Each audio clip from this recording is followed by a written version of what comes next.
전문가와 함께하는 톡앤톡 웨비나. 안녕하세요. 여러분의 IT 호기심을 채워드릴 네이버 클라우드 플랫폼의 김민형입니다. 오늘 저희가 준비한 주제는요. 개발자들에게 가장 인기 있는 DBMS죠. 바로 몽고DB에 대해서 소개를 드리고자 합니다.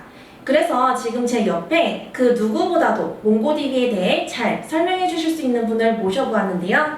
몽고DB 기술총괄 김중 상무님을 소개해 드리도록 하겠습니다. 상무님 자기소개 한번 부탁드리도록 하겠습니다. 안녕하십니까. 몽고DB 코리아의 김준입니다. 옆에서 누구보다도 잘 설명해 주신다고 했는데 오늘 최선을 다해서 설명을 한번 해볼 거고요. 간략하게 저에 대해서 좀 소개를 드리자고 한다면 저는 이제 몽고DB가 지사 생길 때 이제 조인을 하게 됐고요. 그 전에는 오라클에서 여러 가지 뭐 프리세이즈 포함해서 여러 가지 롤을 담당했었습니다. 그리고 지금 현재 개인적으로는 개인 투자 이런 쪽 컴퓨터 쪽에 좀 관심이 많아서 그쪽 일을 좀 하고 있습니다. 예. 오늘 좋은 시간 됐으면 좋겠습니다. 예.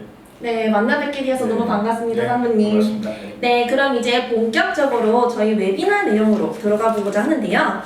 요즘 전반적인 DBMS 시장에서도 그렇지만 특히 노에스QL 기반 시장에서 몽고DB의 인기 그리고 그 위상이 굉장히 두드러지고 있는 것 같습니다.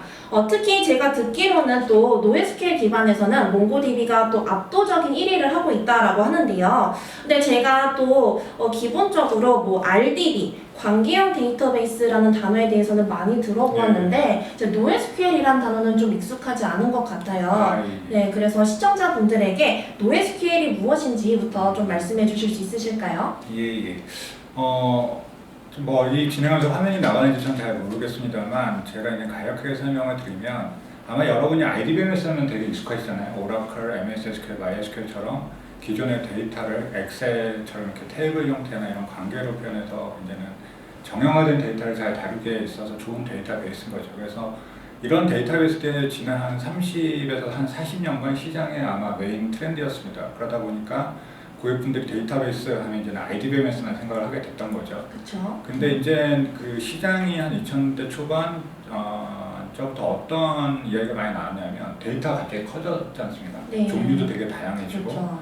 그러다 보니까 고객분들이 어떤 생각을 했냐면 이런 비정형 데이터들 그 다음에 데이터에 이렇게 급증하는데 IDB가 왠지 안 맞는다라는 생각을 많이 하시게 된 거예요. 네. 그러다 보니까 시장에서는 그런 요구사항이 있다 보니까 아무래도 그런 요구사항을 잘 반영할 수 있는 DB들이 나오기 시작했죠. 네. 그게 이제 저희 몽고DB도 그렇고 카우치베이스도 그렇고 여러 가지 이제 데이터베이스들이 IDB의 반대라기보다는 IDB에서 충족시켜주지 못한 기능들을 가지고 시장에 나오게 됐는데 그걸 저희가 이제 좀 정리를 해드리면 굉장히 이제는 데이터가 비정형 데이터가 많아집니다. 그러다 보니까 데이터의 유연성 이런 것들을 강조하게 될 수밖에 없었고 또 한 가지는 데이터가 이제 급속하게 증가하다 보니까 어떻게 하면 이 시스템을 확장을 잘할 수 있을까라는 고민을 하게 되는 거죠. 그래서 이제 그런 거 저희는 스케일러빌리티라고 말을 하는데 그런 유연성이나 스케일러빌리티 입장에서 IDB가 가지지 못했던 강점을 가지고 이제 시장에 나온 것도 이제 노시컬이라고 말할 수 있습니다. 또 한 가지는 예전에는 IDBMS 하시면서 아마 다 겪어보셨을 거예요. 뭐 PM을 가져서 이제는 메인터넌스의 시간을 가져서 어떤 시스템을 변경한다든가 업그레이드 한다 이런 거 할 때마다 이제 시스템이 다운이 돼서 아마 매일 받아보셨을 거예요. 메시지 같은 거 뭐 우리 시스템이 언제부터 언제까지 뭐 다운타임이 있으니 참고하십시오 이런 걸 받아보셨을 텐데 요즘에는 시장이 그런 걸 좀 허가를 안 하는 것 같아요. 왜냐하면 그 어떤 일이 있어도 시스템은 다운되면 안 된다라는 어떤 관점이 높다 보니까 또한 그런 부분에서 이제 노시컬이 가지고 있는 강점이 생기게 되거든요. 그래서 기존에 IDB가 잘하는 영역이 있었지만 그런 영역을 떠나서 요즘에 시장 추세가 어떤 유연성이라든가 스케일러빌리티라든가 아니면 항상 서비스가 돼야 된다는 어떤 무중단 관점에서는 노시컬이 IDB가 강하다 보니까 시장에 굉장히 노시컬이 많이 활용되어지는 것 같고요. 그 와중에 이제는 앞에서 잠깐 언급해 주셨는데 사진님께서 그런 노시컬 쪽에서 아무래도 몽고DB가 리딩을 하고 있는 거죠. 그래서 IDBMS 쪽에서 여러분이 다 아시면서 오라클이 굉장히 리딩하는 IDBMS 대표 주자라고 한다면 노시컬 영역에서는 몽고DB가 리딩하고 있다라고 보시면 좋을 것 같습니다. 네, 그러면 이제 다시 정리를 해보자면 정해져 있는 스키마의 데이터를 저장하는 것이 RDB 그리고 뭔가 데이터가 구조가 정해져 있지 않아서 자유로운 형태로 저장할 수 있는 것이 NoSQL 이렇게 한번 정리를 해볼 수가 있겠네요. 쉽게 뭐 데이터 모델 관점에서는 그렇게 설명드릴 수 있을 것 같아요. 근데 제가 간단하게 예를 좀 들어본다면 제가 그 명함을 예를 자주 들어요. 왜냐하면 명함에 보면은 사람들마다 명함을 받아보면 그 명함 안에 들어가 있는 것들이 굉장히 다양하지 않습니까? 네. 어떤 분들은 개인의 블로그 주소라든가 아니면 홈페이지 수도 있고, 어떤 분들은 뭐 전화번호가 뭐 여러 개인 분들도 있고, 그리고 여러분들 또 어떤 분들은 거기에 이제 본인의 어떤 다른 표현하고 싶은 것들을 많이 표현하세요. 요즘에 명함 보면. 근데 기존에 이제 그런 데이터들을 IDB에 저장을 했었을 경우에는 사회자님이나 저나 이제는 공통적인 속성이 있을 수 있겠죠. 뭐 이름이나 나이나 주소나 이런 게 있을 수 있겠지만 서로 다른 속성이 있을 거예요. 사회자님이 뭐 블로그를 운영하고 계시고 저는 뭐 블로그 아니면 뭐 SNS를 다른 거 운영한다고 했을 경우에 이런 다양한 정보를 IDB로 표현할 때는 테이블로 다 표현하다 보니까 이걸 다루기가 너무 어려워지는 거죠. 네. 근데 이제 다큐멘트 DB라는 저희가 몽고DB를 이용하게 되면 이런 부분을 굉장히 효율적으로 적용할 수 있기 때문에 시장에서는 요즘에 이제는 B2C를 넘어서 B2I라는 표현을 쓰는데 이제 초개인화 이런 서비스를 하다 보니까 개인의 맞춤 서비스 하는 데 있어서 기존의 IDB보다는 몽고DB가 사용하는 어떤 다큐멘트 모델이 훨씬 더 효율적으로 데이터를 다룰 수 있는 거죠. 그래서 네. 그런 관점에서도 이제 약간 차별점을 두면 좋을 것 같습니다. 네, 말씀해 주신 것처럼 뭔가 유연성에도 굉장히 좋다. 그렇죠. 예. 그리고 앞서서 설명해 주셨던 뭔가 무중단 서비스 그런 그렇죠. 데도 훨씬 더 적합하다. 이렇게도 볼 수 있을 것 같습니다. 예, 맞습니다. 네, 저도 또 생각해보면은 예전에 RDB 쓸 때는 항상 그 테이블 스키마도 또 먼저 확인하고서 데이터를 넣는 그런 번거로움이 있었는데 몽고DB는 그런 점에서 자유롭다는 것이 굉장히 좋은 포인트인 것 같네요. 예, 좋은 네. 포인트입니다. 네, 그러면 이제 NoSQL 기반의 몽고DB는 어떤 데이터베이스인지 그 부분에 대해서 한번 설명 부탁드리겠습니다. 네. 방금 제가 뭐 언급해 드렸는데 노시컬이라고 했었을 경우에는 데이터 모델 관점에서 보면은 저희가 이렇게 나눌 수 있어요. 그러니까 실제로 이제 다큐멘트 모델이라는 게 있을 수 있고, 키 배유라는 모델이 있을 수 있고, 뭐 컬럼나 모델, 그다음에 뭐 캐시 기반의 메모리 기반, 뭐 이런 형태의 어떤 다양한 형태로 데이터베이스를 나눌 수 있는데 거기에 가장 큰 포인트는 데이터를 어떤 모델을 쓰느냐예요. 그러니까 내가 데이터를 어떻게 표현하느냐가 되게 중요한 거죠. 기존의 IDB는 무조건 테이블 형태로 표현했다고 한다면 어떤 키 배유 기반에는 어떤 키의 사람들의 값들, 변수들 값을 막 이렇게 나열하는 형태가 있고, 그런 것들을 묶어서 저희가 이제는 제이슨 형태라는 표현을 쓰는데 네. 아마 일반인들 잘 모르시지만 아마 그 IT 쪽 계시면 다 아실 다 거예요. 아실 근데 거예요, 그런 그렇죠. 네. 제이슨 형태를 이렇게 표현하는 걸 이제 저희가 다큐멘트 모델이라고 말을 합니다. 근데 각각의 모델이 좀 다양성은 있는데 몽고DB는 다큐멘트 모델을 채택을 한 데이터베이스예요. 근데 네. 다큐멘트 모델이 데이터 모델 관점에서는 모든 데이터 모델을 포함할 수 있는 슈퍼셋 모델이기 때문에 저희가 봤을 때는 어떤 그런 다큐멘트 모델이 앞으로는 훨씬 더 시장에서 데이터를 다루는 데 있어서 표준화될 거라고 저는 믿고 있고요. 이런 부분이 저희만 이렇게 생각하는 게 아니라 여러분이 아실지 모르겠지만 IDBMS에서 강자들 있지 않습니까? 뭐 오라클이나 포스트그레나 이런 다른 여타 DB들도 이런 제이슨 형태의 데이터 포맷을 지금 추가하고 있는 추세입니다. 그렇군요. 네, 그러다 보니까 시장에서는 이미 데이터를 표현하는 데 있어서는 제이슨이나 다큐멘트가 거의 이제 좀 표준이 됐다고 생각하고 있습니다. 그래서 아마 요즘에 마이데이터 이야기 많이 들어보셨잖아요. 네, 그렇죠. 네, 그런 마이데이터를 주고받는데도 사실은 다 이제 제이슨 형태의 포맷을 많이 사용합니다. 지금 어플리케이션 라이브러리에서. 그렇군요. 네. 질문하신 거 다시 정리해드리자면 몽고DB는 데이터 모델 관점에서는 다큐멘트 모델을 사용하는 데이터베이스다. 이렇게 네. 이해하시면 좋을 것 같습니다. 네, 그러면 이렇게 다큐먼트 기반의 데이터베이스인 몽고DB는 어떤 작업을 하거나 아니면은 어떤 환경에서 사용하는 것이 가장 효율적인지 몇 가지 유즈 케이스를 좀 예시로 들어볼 수 있을까요? 예, 사실은 이제는 시장에서는 이런 말씀 되게 많이 해요. 아마 듣고 계신 분들 중에 이런 생각 많이 하실 거예요. 몽고DB, 노시컬은 특정 영역에만 사용을 해야 돼. 그리고 IDB는 뭐 트랜잭션이나 제너럴 퍼포스로 사용하면 돼. 이런 게 사실 제가 몽고DB 처음 입사해가지고 지금까지 많은 분들 만나면서 들었던 피드백입니다. 네. 그러다 보니까는 많은 질문들에 말씀하신 몽고DB는 어디다 써야 돼요? 어디에 쓰는 게 좋아요? 이런 질문을 많이 하세요. 근데 이제 그런 질문을 받았을 때는 제가 이제 yes or no로 약간 대답을 하는데요. 네. 사실 앞에서 말한 것처럼 IDBMS와 노시컬이 다 장단점이 있습니다. 그러다 보니까 시장에서는 IDBMS는 노시컬 쪽에 인핸스를 하고 있고 노시컬 쪽은 IDBMS 기능들을 이렇게 인핸스하고 있어요. 이 시장에서 비즈니스 하기 위해서요. 근데 그러다 보니까는 고객분들이 기존의 노시컬 몽고DB 같은 경우에는 데이터를 그냥 저장하는 데 굉장히 좋더라. 그러니까 로고 데이터랑 굉장히 많은 데이터를 쌓는데 되게 유리하더라 라고 하면서 또 반대로는 근데 이제 트랜지션 같은 게 지원이 안 되기 때문에 뭐 트랜지션이 필요한 부분은 사용 못할 것 같고 일반적인 데이터베이스에서는 좀 제약이 있지 않나 이렇게 많이 생각을 하세요. 인덱스를 활용한다는 이런 데 있어서요. 네, 그런 부분이 이제 저희가 이제 시장에서 좀 말씀을 못 드린 영역인데 사실 활용 영역은 몽고DB는 굉장히 넓습니다. 네. 그래서 지금 뭐 몇 가지 유스케이스 설명해 다른 말씀드리면 업무 케이스별로 좀 설명드린다면 요즘에 아마 싱글뷰라는 거 들어보셨을 거예요. 네. 이렇게 은행 웹이나 들어가거나 쇼핑 웹 들어가게 되면 나라는 어떤 고객에 대해서 전체적으로 하나의 뷰로 볼 수 있는 그러니까 뭐 보험 내역도 볼 수 있고 카드 내역도 볼 수 있고 뭐 은행 내역도 볼 수 있는 하나의 뷰로 볼 수 있지 않습니까? 네. 보통 이런 것들은 이제 싱글뷰를 하는데 그런 싱글뷰 쪽에서 몽고DB가 굉장히 많이 활용되어지고 있습니다. 그 이유는 아시겠지만 보험에서 사회자님을 표현하는 사회자님의 데이터와 은행에서 사회자님을 표현하는 데이터가 다를 수 있지 않습니까? 그렇죠. 근데 그런 것들을 IDB로 하나를 모으는 데는 여러 가지 좀 어려움이 있어요. 네. 근데 다큐멘터리 같은 걸 사용하시게 되면 그걸 하나로 모아서 보여주는 데 굉장히 효율적이기 때문에 그런 싱글뷰 같은 경우에 좀 많이 사용되어지고 있고요. 또 한 가지는 뭐냐면은 그 요즘에 IoT 이야기 많이 들어보셨잖아요. 네. 그러니까 타임시리즈 DB처럼 뭐 센서 데이터에서 계속해서 데이터가 나온다거나 싱싱 같은 거 타보시면은 그 탈 때마다 이렇게 센서로 데이터를 보내거든요.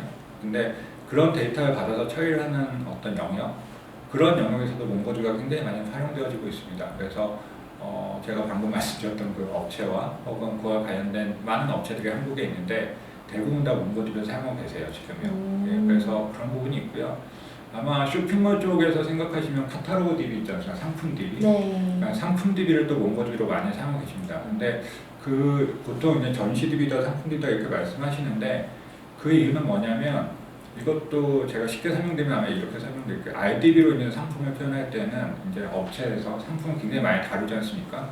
뭐 전자제품 아니면 의류 아니면은 뭐 먹는 거 여러 가지 다를 텐데 그 모든 게 이제 하나의 상품이라는 어떤 데피션을 가지고 IDB로 표현하기에는 그 속성값들이 너무 다른 거죠. 네. 그러니까 뭐 의류라고 하면 컬러, 사이즈 뭐 이런 게 있을 수 있고 뭐 전기 제품도 컬러, 사이즈가 있을 수 있지만 그 약간 다른 의미의 거가 될 수 있고요.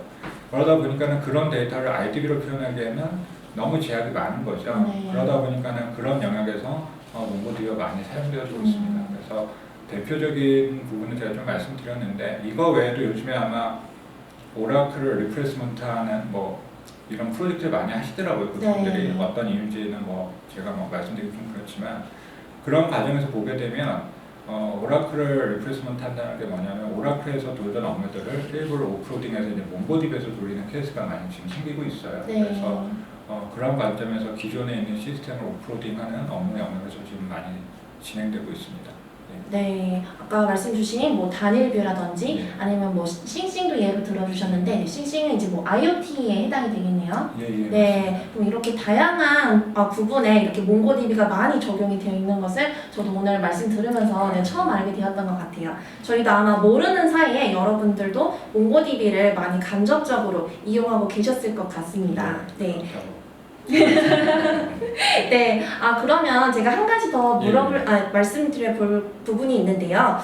제가 생각하기로 이렇게 뭔가 빅데이터를 처리한다든지 아니면은 뭔가 유연한 데이터를 처리할 때 이럴 때 몽고DB가 굉장히 효율이 좋다라고 말씀을 주셨는데 그러면 실제 다른 DB랑 비교했을 때 좀 어느 정도 차이를 예상해 볼 수 있을까요? 예, 그게 아마 성능이나 뭐 여러 가지 관점에서 이야기를 하실 수 있을 것 같아요. 근데 고객분들이 이렇게 물으시죠. MySQL 빨라요? 몽고DB가 빨라요? 네, 뭐 이런 그렇죠. 질문 많이 하세요. 그럼 저희 대답은 그렇죠. MySQL 빨랐을 때 몽고DB가 빨랐을 때 말하는데 똑같은 테스트를 제가 이렇게 해본 적이 있어요. 그냥 똑같은 데이터셋을 가지고 MySQL에서 이제는 디자인을 한 거죠. IDB 형태대로요. 네. 그래서 이제 처리를 했을 때와 그 데이터 모델을 그대로 몽고DB로 엮어서 테스트했을 경우에는 MySQL이 빨랐습니다. 일본은. 네. 근데 저희가 그런 말씀을 왜 드리냐면 모든 데이터베이스는 그 설계 아키텍처가 있어요. 설계 네. 사상이.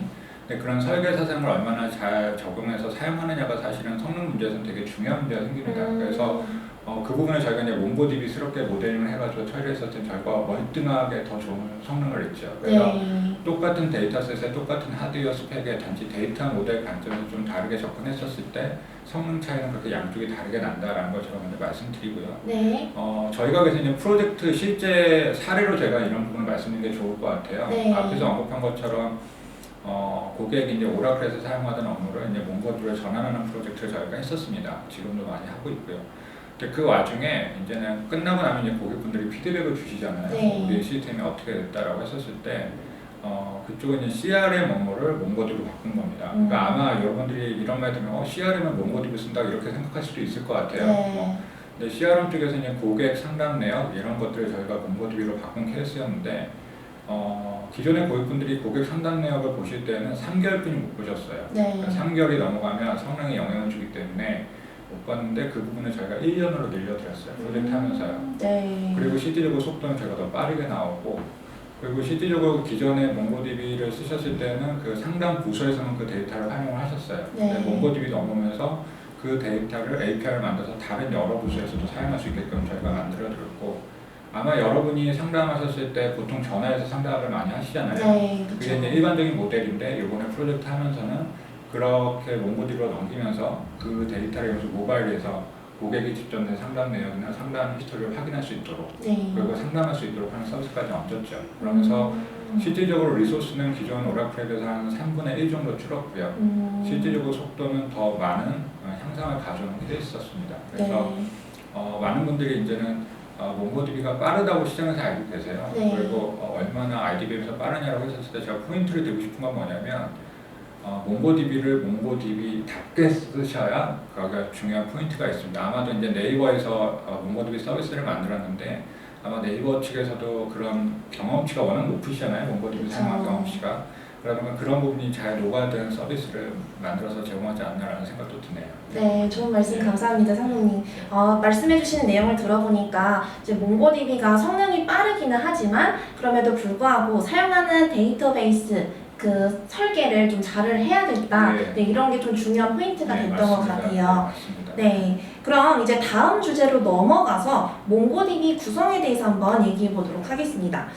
제가 보니까 몽고DB를 구성하기 위해서는 좀 생각보다 많은 서버들이 필요한 것 같더라고요. 네, 그래서 몽고DB를 구성하는 서버들의 각 역할이 무엇이고 왜 필요한지에 대해서도 한번 말씀해 주실 수 있을까요? 예, 예, 예. 네, 앞에서 제가 IDBMS하고 이제 노시컬을 설명하면서 노시컬은 굉장히 확장성이 좋다. 네, 그 다음에 무중단 서비스가 가능하다 이렇게 말씀드렸잖아요. 네, 그 이유가 왜일까라고 이제 고민을 해보면 기존에 이제 IDBMS는 기본적으로 그 스토리지를 쉐어드하는 그렇죠. 어떤 디스트리뷰트, 그러니까 분산 아키텍처가 아닌 어떤 쉐어드 아키텍처로 구성이 되어져 있어요. 그래서 뭐 많은 분들이 이제 오라클 RAC 같은 거 이야기하면서 RAC는 컴퓨팅 노드가 여러 개 있지 않냐 이렇게 말을 하지만 실질적으로 이 싱글 포인트 페어 관점에서 본다면 스토리지는 공유되고 있는 시스템이거든요. 그러다 보니까는 이 데이터가 늘거나 이렇게 했을 때 확장하는 데는 제약이 있을 수밖에 없는 거죠.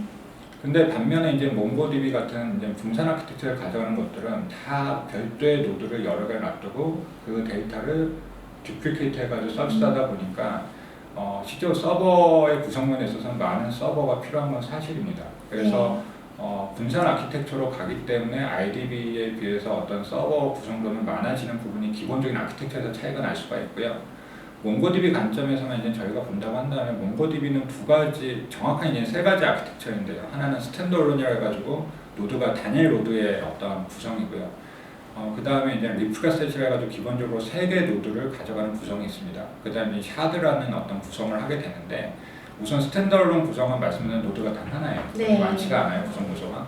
근데 이 부분은 저희가 지원하는 구조는 아닙니다. 왜냐하면 저희가 봤을 때 서비스 무중단이라는 게 굉장히 중요하기 때문에 서비스 무중단을 하기 위해서는 리프카셋이라는 PSS 세 개의 기본적인 노드가 필요한 거예요. 네. 그러면 고객분들이 이런 말씀하시죠.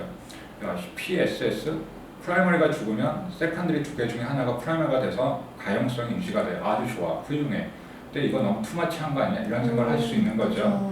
그래서 실질적으로 제가 알기로는 네이버 측에서는 뭐 PSA라는 어떤 구성도 제공하는 걸 알고 있어요. 네. 그 소리는 뭐냐면 프라이머리, 세컨드리가 저희가 제공한 어떤 베스트 아키텍처라고 한다면 비용 관점에서 또 접근하시는 분들도 있잖아요. 그쵸. 그렇게 되면 이제 세 개 노드보다는 PSA라 해가지고 어떤 그 프라이머리, 세컨드리, 그 다음에 보팅 역할만 하는 아비타 이런 노드를 추가할 수도 있습니다. 그래서 네. 그런 식의 어떤 관점에서 노드가 구성되다 보니까 기존의 오라클이나 다른 단위 시스템에 비해서 좀 노드가 많은 거 아니냐라는 말씀도 하시고요. 이게 이제 좀 더 확장이 되면 앞에서 제가 스크래비티를 좀 말씀을 드렸었는데 데이터가 엄청나게 많이 쌓여요. 순식간에 말씀하신 싱싱을 타고 가는데 10초마다 한 번씩 데이터 쏘던 걸 이제 1초로 쏜다거나 이래버리면 그걸 분석하는 데이터 사이언티스트나 이런 분들 입장에서는 더 많은 데이터를 수집할 수 있고 더 정확하게 그 샘플링 할 수 있으니까 더 좋겠지만 그걸 운영하는 인프라 입장에서는 그걸 어떻게 다 받아들이겠습니까? 스토리지를. 네. 그러면 그럴 때 이제는 데이터를 스토리지를 이렇게 노드를 이렇게 스케일업을 해야 되는데 시장에서 어떤 스케일업 하는 것보다는 커머더티 서버 형태의 횡으로 펼치는 것이 훨씬 더 그 스루풋을 리니어하게, 완전히 리니어하진 않지만 최대한 리니어하게 뽑아낼 수 있다고 생각을 하는 거예요. 그러다 보니까 이제 그 데이터를 파티셔닝해서 구성하는 어떤 아키텍처를 저희가 샤딩이라고 말을 합니다. 이 시장에서. 그런 샤딩 구조를 쓰게 되면 기존에 저희가 설명드렸던 프라이머리, 세컨드리라는 데이터 노드 외에도 데이터가 이렇게 봄, 여름, 가을, 신으로 데이터가 쪼개져 있으면 들어올 때 봄 데이터는 어디 있지, 여름에 있는 데이터는 어디 있지 이렇게 누가 알려줘야 되잖아요. 그렇죠. 그걸 알려주는 역할을 하는 라우팅 서버가 필요해요. 네. 라우팅하는 게. 그걸 저희는 몽고스라고 말합니다. 근데 몽고스가 데이터가 A, B, C, D에 있는지 모르잖아요. 네. 그럼 메타데이터를 관리할 수 있는 서버가 필요하잖아요. 네. 그걸 이제 컴피그 서버가 말을 합니다. 그래서 샤딩으로 가면서 이제는 많은 분들이 대수가 너무 많아진다. 그러니까 데이터 노드 많아지는 건 이해가 되는데 네. 또 라우팅해야 되는 서버도 있어야 되고 컴피그 서버도 있어야 되니까 데이터가 너무 노드가 많아지는 거 아니냐라고 생각을 하시는데 샤딩은 이제 데이터베이스 랩에서 구성한 모든 아키텍처를 본다 하더라도 몽고디비뿐만 아니라 이 샤딩 아키텍처를 보시면 앞단에 라우팅하는 서버 역할과 그 컴피그 서버 역할은 필요해요. 네. 이제 이름만 다르게 부려요. 벤더들마다. 네. 그래서 정리하자고 한다면 몽고디비는 분산된 데이터를 저장하기 위한 데이터 노드가 필요하고요. 데이터 노드는 필요에 의해서 굉장히 많이 늘릴 수 있습니다. 그리고 그 분산된 데이터 노드를 액세스하기 위해서 라우팅하는 서버, 몽고스라는 라우팅 서버가 필요하고요. 그럼 분산된 데이터가 어떻게 저장되는 메타데이터를 관리하기 위한 컴퓨터 서버가 필요합니다. 그래서 아마도 그런 걸로 이제 설명드리면 되지 않을까 싶네요. 네, 몽고스, 그 다음에 컨피그, 그리고 데이터 노드 예. 이렇게 각각 역할에 따라서 필요로 하게 되는 예, 거군요. 맞습니다. 예. 네, 말씀 감사합니다. 네, 그럼 이제 다음은 가장 많은 분들이 좀 궁금해하실 내용일 것 같아요. 개발자나 좀 엔지니어들을 위한 몽고디비 사용 꿀팁에 대해서 한번 들어보고 싶은데요. 네. 저희 시청자분들을 위해서 상무님께서 생각하시는 몽고디비 사용 꿀팁을 좀 설명해 주실 수 있을까요? 네. 이 부분은 설명드려야죠. 네. 제가 이제 몽고디비, 저는 이제 기존에 완전 백그라운드 이제 IDBMS 쪽이었다 보니까 많은 분들이 저한테 물었던 것 중에 하나가 IDBMS에서 몽고디비로 전향하면서 뭐가 제일 어려웠습니까? 이렇게 말을 해요. 네. 쿼리 랭지도 다르고 사상도 다른데 뭐가 제일 어렵습니까? 라고 하면 제가 이 말씀을 드려요. 생각을 바꾸는 게 제일 어렵다. 왜냐하면 제가 알기로는 세계에서 가장 큰 과목이 두 귀 사이라고 합니다. 네. 머리라고 해요. 그래서 저희가 생각을 바꾸지 않으면 뭔가 바뀌지 않은데 몽고DB를 이제는 가장 빠르게 접근할 수 있는 방법은 우선 첫째, 그 기존의 어떤 생각을 좀 바꿔주시는 게 편해요. 그러니까 IDBMS를 바라보는 사상으로 몽고DB를 바라보시면 모든 기술이 그렇습니다. 내가 이 기술을 기반으로 이제 새로운 기술을 접근할 때는 기존 기술을 좀 활용하는 방향으로 가야 되는데 기존 기술을 내가 뭘 새로운 거 배우는 데서 방해 요소가 되면 안 돼요. 그래서 막 비교하고 왜 이건 되는데 이건 안 돼 이런 식의 접근 방법보다는 왜 얘는 데이터를 이렇게 다르고 얘는 왜 이렇게 다를 수밖에 없나 이런 차이점을 가지고 먼저 접근하시면 훨씬 더 재밌고 흥미를 느낄 수 있습니다. 그런 관점에서 제가 몽고DB를 잘 활용하시는 거에 저는 세 가지 포인트를 두는데요. 첫 번째는 데이터 모델이에요. 데이터 모델. 왜냐하면 시장에서 몽고DB는 스키마리스다라고 해가지고 데이터 모델을 마치 없이 그냥 마구잡이로는 제이슨 형태 데이터를 넣으면 되지 않냐라는 네. 생각을 많이 하셨어요. 그렇죠. 네. 그래서 실제적으로 그렇게 쓰시니까 너무 편한 거죠. 네. 근데 편한 만큼 대가는 치러야 돼요. 그러니까 뭐 서버를 더 투입해야 된다거나 성능이 느려지면 계속해서 리소스를 추가해야 된다거나 네. 그렇기 때문에 그런 관점에서 분석한다면 몽고DB도 데이터 패턴이라는 게 있고 데이터 모델이라는 게 있습니다. 그래서 여러분이 이제 몽고디비 블로그 제가 이제 장패를 넣어드렸는데 그 저희 블로그에 들어가 보시면 디자인 패턴만 아주 자세하게 설명한 블로그가 있고요. 네. 그거를 또 유니버시티 가시면 과정도 따로 있습니다. 그래서 교육 과정도 있는데 먼저 데이터 모델을 여러분이 어떻게 몽고디비 쓰는 데 있어서 여러 가지 디자인 패턴을 알고 계시면 성능 관점이나 운영 관점이나 개발 관점에서 굉장히 효율이 좋습니다. 그래서 저는 이제 그런 부분을 먼저 좀 체크를 좀 해주시길 원하고요. 그다음에 두 번째는 이제는 그 쿼리 랭귀지라는 부분이 기존에 이제는 SQL을 많이 쓰셨잖아요. 그렇죠. 네. SQL은 워낙 현업에서도 많이 쓰시고 뭐 개발자분은 다 알고 쓰시고 계시는데 갑자기 이제 몽고디비 쿼리 랭귀지라는 걸 배우려고 하면은 되게 어려워하세요. 네. 근데 이제 그 부분이 여러분이 SQL 짤 때도 보면 단순히 SQL 짜는 게 아니라 복잡하게 뭐 엠프 만들고 위드저 쓰고 막 이러다 보면 되게 SQL 복잡해지잖아요. 네. 그러니까 SQL을 잘 짜는 옵티멀하게 짜는 거하고 그냥 짜는 거는 다른 것처럼 그렇죠. 몽고디비도 그 MQL이라는 어그레이션 파이프라인, 특히 어그레이션 파이프라인이라는 걸 누가 얼마나 잘 활용하느냐가 몽고디비를 얼마나 활용하는데 또 평가가 될 수 있습니다. 그래서 데이터 모델 관점에서는 디자인 패턴을 좀 공부하셔야 되고요. 쿼리 관점에서는 어그레이션 파이프라인이라는 거를 좀 공부하셔야 돼요. 그래서 그런 부분들이 저희가 이제 유니버시티 교육 과정이 각 별도로 있어요. 네. 어그레이션 파이프라인 교육 과정도 따로 있고요. MQL 과정이.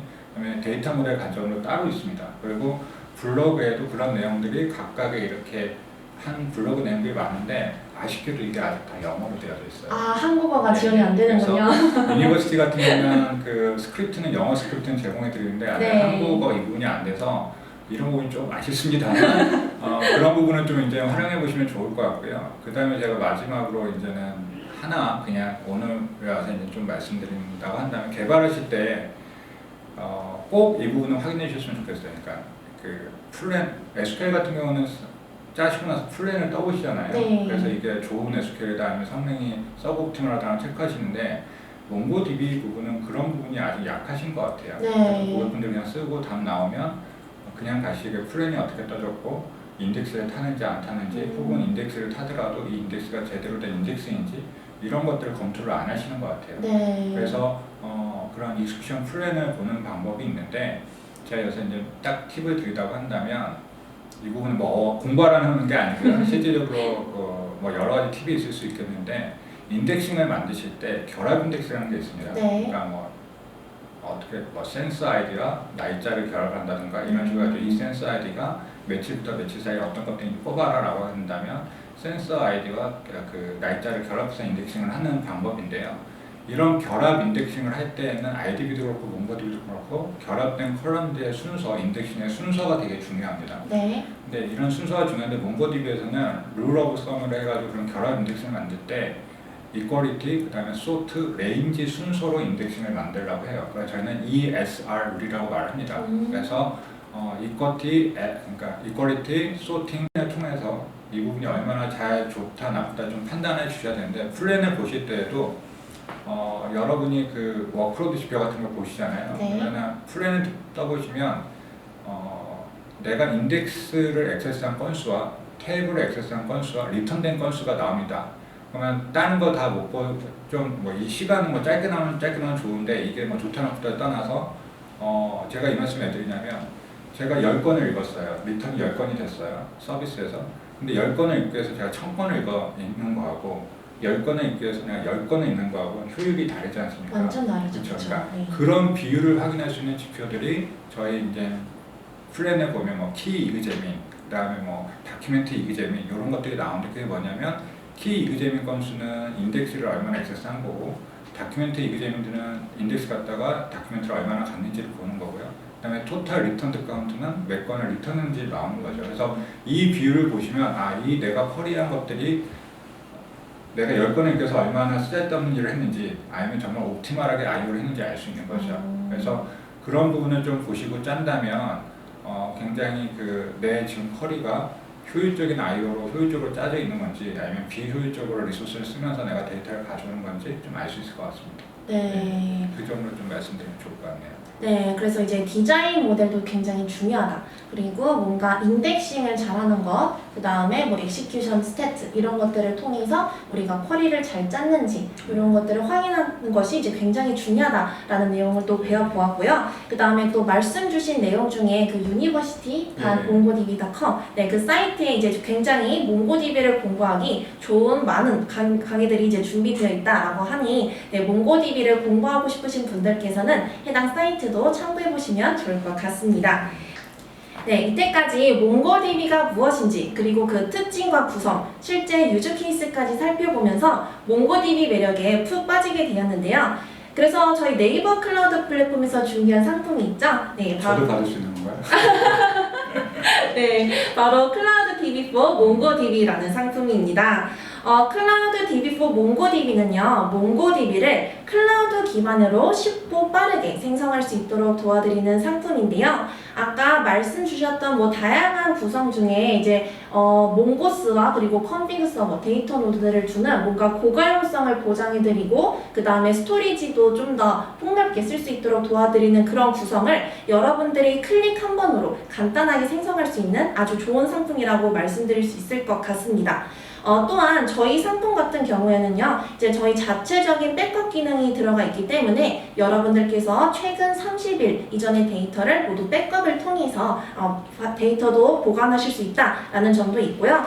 또한 자체적인 모니터링 그리고 알람 기능을 통해 여러분들께서 뭔가 쿼리가 잘못되었다든지 아니면 문제가 생겼을 때 바로 SMS나 이메일을 통해서 알람을 받으실 수 있는 그런 부가적인 기능도 제공을 해드리고 있습니다.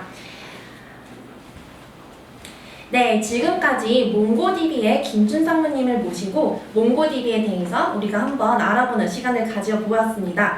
근데 여기서 끝나면 너무 아쉽겠죠? 저희는 이제 이론적인 내용을 살펴보았으니까 실제 몽고DB를 어떻게 하면 잘 다룰 수 있을지 이 부분에 대해서도 한번 공부해 보시면 좋을 것 같은데요. 그래서 저희가 지금 화면에 보시는 것과 같이 다음 주 웨비나를 준비하였습니다. 다음 주 7월 15일에 진행될 웨비나에서는 개발자 레벨에서 몽고DB를 사용할 때 어떤 점을 고려해서 사용해야 되는지에 대해 소개를 해드리려고 합니다. 해당 웨비나는 저희 네이버 클라우드 플랫폼 클라우드 DB4 몽고DB의 프로덕트 리더이신 이덕현님께서 직접 소개해 주실 예정이니 다음 주 웨비나도 많은 기대와 참석 부탁드리고요. 만약에 이 웨비나를 시청하시기 이전에 몽고DB를 네이버 클라우드 플랫폼에서 어떻게 사용할 수 있을지 간단한 설명에 대해서 한번 들어보고 싶으신 분들은 저희가 지난 5월에 진행된 몽고DB 그리고 네이버 클라우드 2021 온라인 컨퍼런스가 있습니다. 왼쪽 화면에 보시는 내용이 되겠는데요. 해당 다시 보기를 통해서 7월 15일 웨비나 이전에 한번 쭉 살펴보시면 좋을 것 같습니다. 근데 상무님 제가 듣기로는 한 7월 14일? 네, 맞죠? 14일에도 또 몽고DB에서 준비하신 굉장히 중요한 좀 행사가 있다라고 들었는데요. 알려주셔서 감사합니다. 사실은 아마 코로나 생기고 나서 많은 분들이 좀 피곤해하실 것 같아요. 온라인 행사들이 너무 많다 보니까. 네, 맞습니다. 근데 또 좋은 건 들어야 되지 않겠습니까? 근데 그쵸? 사실 몽고DB도 이제 1년에 한 번씩 몽고DB 월드라에서 뉴욕에 있는 본사에서 개발자 컨퍼런스가 있어요. 네. 근데 코로나 이후에 이제는 뉴욕에서 모일 수 없기 때문에 저희가 그냥 다 라이브라는 명칭으로 온라인 컨퍼런스를 합니다. 1년에 한 번. 그래서 올해는 7월 14일 오후 3시에 아마 한국 시간으로 키노트가 이루어질 예정이고요. 한 2박 3일 가정으로 이제는 저희가 여러 가지 세션을 해요. 근데 이제 아무래도 온라인이다 보니까 여러분들이 새벽 시간에 들으시기는 좀 힘드실 거고, 네. 그러면 이제 저희가 다 온 디맨드 세션으로 여러분이 원하는 걸 다 들을 수가 있습니다. 아마 들어보시면 뭐 새로운 몽고DB 5.0이라는 새로운 버전에 대한 기능 외에도 여러 가지 팁들, 지금 언급해 주셨던 꿀팁들이 많이 방출되는 세션이니까 기회 되시면 꼭 신청하셔서 들으시면 될 것 같고, 신청은 저희 홈페이지에 들어오시면은 아마 신청하는 부분을 알 수 있을 겁니다. 네, 아까 지금 말씀해주신 7월 14일에 진행될 몽고DB 달 라이브도 많이 신청 부탁드리겠습니다. 네, 그럼 지금까지 네이버 클라우드 플랫폼 그리고 몽고DB와 함께 몽고DB의 내용에 대해서 쭉 살펴보았습니다. 긴 시간 시청드려서 감사하고요. 저희는 또 다음에도 좋은 내용으로 찾아뵙도록 하겠습니다. 네, 감사합니다. 네, 감사합니다. 왠지 손을 흔들어야 될 것 같아요. 감사합니다. 네. 수고하셨습니다.